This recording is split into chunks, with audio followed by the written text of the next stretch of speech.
আসসালামু আলাইকুম। শেয়ার বাজার ঝুঁকিপূর্ণ, তাই বুঝে শুনে ইনভেস্ট করুন। তো অনেকে জিজ্ঞেস করেন রবির শেয়ার এখন কিনা কি ঠিক হবে কিনা, রবি ফিউচারে গ্রামীণ ফোনের মতো হইতে পারবে কিনা।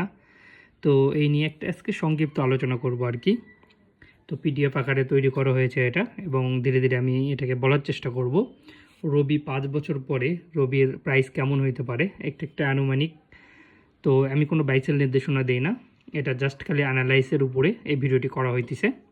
বাইসেল আপনার উপরে, আপনি কোম্পানির অ্যানুয়াল রিপোর্ট পড়বেন, পড়ার পরে যদি মনে হয় শেয়ারটি ভালো তাহলে আপনি বাইসেল করতে পারেন।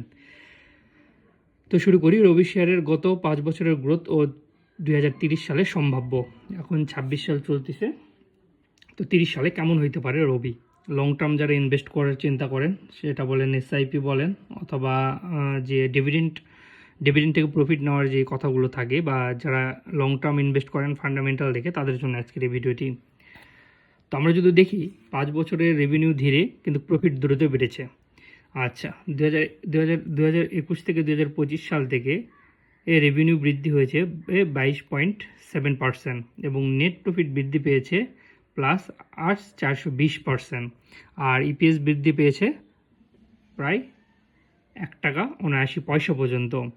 এখানে মূল কথা বলছে বিক্রি দ্রুত বাড়েনি, কিন্তু খরচ নিয়ন্ত্রণ ও দক্ষতা বৃদ্ধিতে মুনাফা 5 গুণ বেশি বৃদ্ধি পেয়েছে। মানে যে রবির যে টিমটা আছে ফান্ডামেন্টাল, এটা ফান্ডামেন্টাল রিভিউ, যে রবির যেই ম্যানেজমেন্ট টিমটা আছে সেটা খুবই ভালো। তারা কি করছে, বিক্রি বাড়ে নাই, কিন্তু তারা কি করেছে, খরচকে নিয়ন্ত্রণ করেছে। খরচকে নিয়ন্ত্রণ করার কারণে 5 বছরে প্রায় বেশি মুনাফা তারা অর্জন করতে পেরেছে।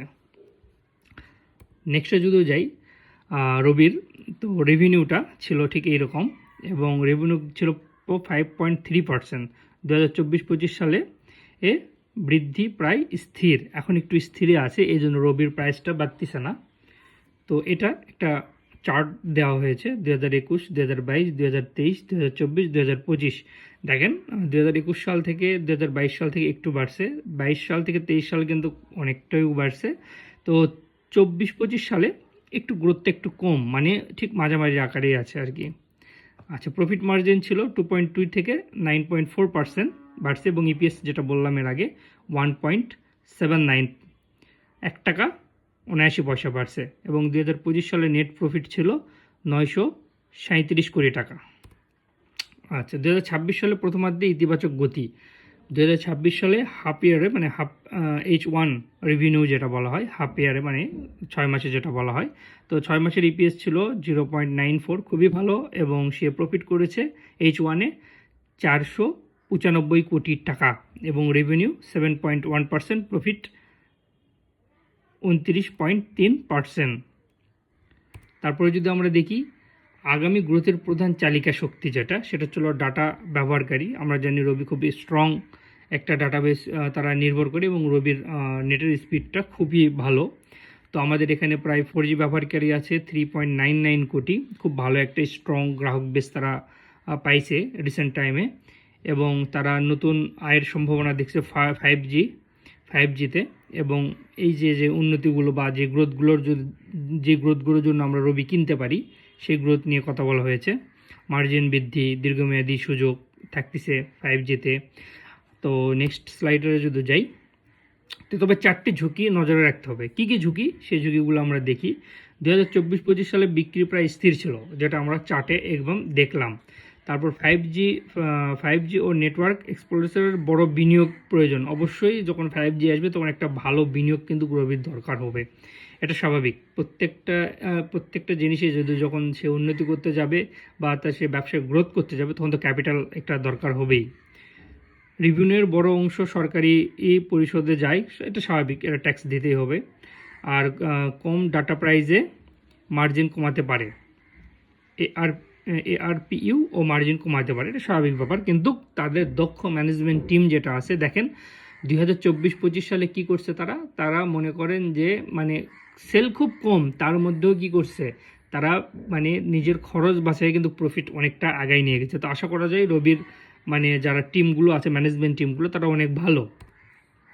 তো এখন যেটা 2030 সালে সম্ভাব্য কি হইতে পারে, তো এটা একটা সম্ভাব্য এটা একটা প্রেডিকশন বলা চলতে পারে।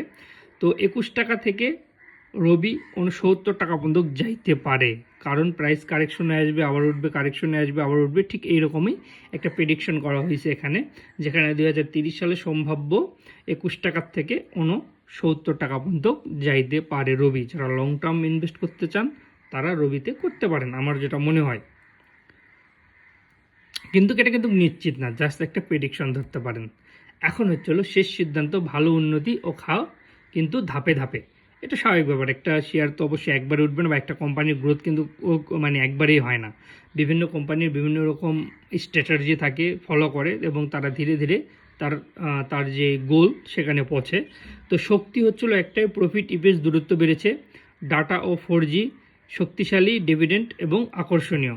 আর এখানে সতর্কীকরণ একটাই, রেভিনিউ গ্রোথ এখনও ধীর, সেটা আমরা দেখলাম যে 24-25 সালের যেটা করছে সেটা মানে প্রায় সেম ধরা চলে। আর 5Gর জন্য খুব ক্যাপিটাল দরকার, আর আর এক শেয়ারে অতিরিক্ত বিনিয়োগ নয়, এটা একটা সতর্ককরণকারী। তার এই যে সিদ্ধান্তটা, এটা আপনার উপরে, পুরোপুরি আপনার উপরে। শিক্ষামূলক ভিডিও, বাই সেল রেকমেন্ড নয়, এখানে লেখাই আছে এটা একটা শিক্ষামূলক ভিডিও। তো টোটালি আমরা যেটা বুঝলাম, রবির গ্রোথ 5 বছরে খুবই ভালো হয়েছে, তাদের ম্যানেজমেন্ট খুবই ভালো, তারা প্রফিট করতেছে, বিক্রি না বেরিয়েও, বিক্রি খুব দ্রুত বাড়েনি, কিন্তু খরচ নিয়ন্ত্রণ ও দক্ষতায় বৃদ্ধির মূল 5 গুণের চেয়ে বেশি হয়েছে। মানে তারা ম্যানেজমেন্ট তাদের যে ম্যানেজমেন্ট আছে সেটা খুবই শক্তপোক্ত, যেটা মনে হইতেছে। তো আমরা রবি যারা লং টার্মের জন্য ইনভেস্ট করতে চাই তারা এই রবিতে ইনভেস্ট করতে পারি, কোনো সমস্যা নেই। আমার মনে হয় সে রবি বিগত 5 বছরে খুব ভালো একটা পজিশনে যাওয়ার সম্ভাবনা আছে, এবং এটা বাংলাদেশের সেকেন্ড আমার জানা মতো